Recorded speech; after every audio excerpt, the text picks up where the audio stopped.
నమస్తే. ఈ రోజు తెలంగాణ రాష్ట్ర వ్యాప్తంగా జూబ్లీ హిల్స్ నియోజకవర్గం గురించి ఒక పెద్ద చర్చ జరుగుతుంది. ఎవరైతే ఎమ్మెల్యే మాగంటి గోపీనాథ్ మరణం తర్వాత బైపోల్ ఎన్నికలు జరగబోతున్నాయి. ఇందులో మూడు ప్రధాన పార్టీలు అన్ని కూడాను మా క్యాండిడేట్ సిద్ధ బలంగా ఉన్నారు, మేం గెలవబోతున్నాం చెప్పుకుంటారు. కానీ ఈ మూడు పార్టీలతో పాటు ఇద్దరు రెబల్స్ కూడా తయారయ్యారు. ఒక పక్క కాంగ్రెస్ పార్టీకి తలనొప్పి అయితే మరొకరు బీఆర్ఎస్ కి తలనొప్పిగా మారారు. బీఆర్ఎస్ ఇప్పటికే 10% ఓట్ బ్యాంక్ తో మనం ముందున్నాం అని చెప్పేసి బీఆర్ఎస్ గొప్పలు చెప్పుకుంటుంది, ఇంటింటికి తిరుగుతుంది, సమీక్షలు జరుపుతుంది.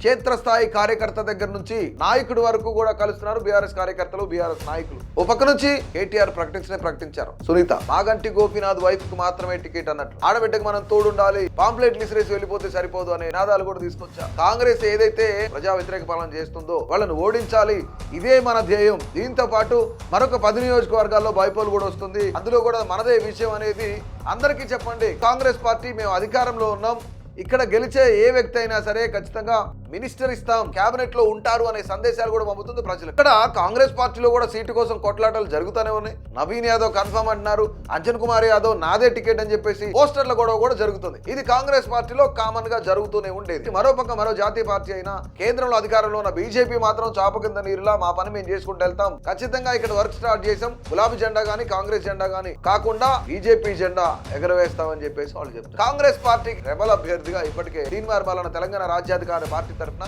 నేను పోటీ చేస్తానని చెప్తున్నారు. అతను పార్టీని పక్కన పెడితే కాంగ్రెస్ ఎమ్మెల్సీ, సో అందుకని మనం ఆయన రెబల్ అని చెప్పి హెడేక్ గా తయారయ్యాడు. అక్కడ ఉన్న ఓసీలు ఎవరు కూడా దాదాపుగా 26,000 ఓట్లు నాకు వేయొద్దు అని చెప్పేసి మల్లన్న చెప్తున్నాడు. ఒక్క ఓటు కూడా వేయొద్దు. వెలమ సామాజిక వర్గం, రెడ్డి సామాజిక వర్గం, కమ్మ సామాజిక వర్గం, ఇతర ఓసీలు ఎవరైతున్నారో వీళ్ళందరినీ కలిపినా సరే 26,000 ఓట్లు లేవు. 10% మీ ఓట్లు మీరేసుకున్న డిపాజిట్ రాదు మీకు. మా బీసీలు 1,25,000 మంది ఉన్నారు, వాళ్ళు ఓటేస్తే నేను గెలుస్తాను, బంపర్ మెజార్టీ వస్తుందని చెప్పేసి మల్లన్న చెప్పుకున్నాడు. మరో పక్క ఇక్కడ కవిత ఎస్పెషల్లీ సాహసం చేస్తుందా చేయదా అనేది రెండోది పక్కన పెడితే, బీఆర్ఎస్ కవితని పార్టీ నుంచి తనని సస్పెండ్ చేసింది. అది మనసులో పెట్టుకుని అయినా సరే కవిత పోటీ చేస్తే బీఆర్ఎస్ అభ్యర్థికి ఇబ్బంది కలుగుతుంది. బీఆర్ఎస్ అభిమానులు ఎవరైతే ఉన్నారో, కేసీఆర్ అభిమానులు ఉన్నారో, తర్వాత కవిత అభిమానులు ఎవరైతే ఉన్నారో వీళ్ళంతా దాదాపుగా ఒక 10 to 15% ఓట్ బ్యాంక్ కవితకు వచ్చినా సరే ఇక్కడ బీఆర్ఎస్ ఓట్లు చీలినట్లే. సో అందుకని బీఆర్ఎస్ కి కవిత తలనొప్పిగా మారింది అనేది విశ్లేషకుల మాట. ఇక్కడ నిజంగానే అసలు కవిత పోటీ చేస్తే జూబ్లీ హిల్స్ నియోజకవర్గంలో పరిస్థితి ఏంటి? నిజంగా ఇక్కడ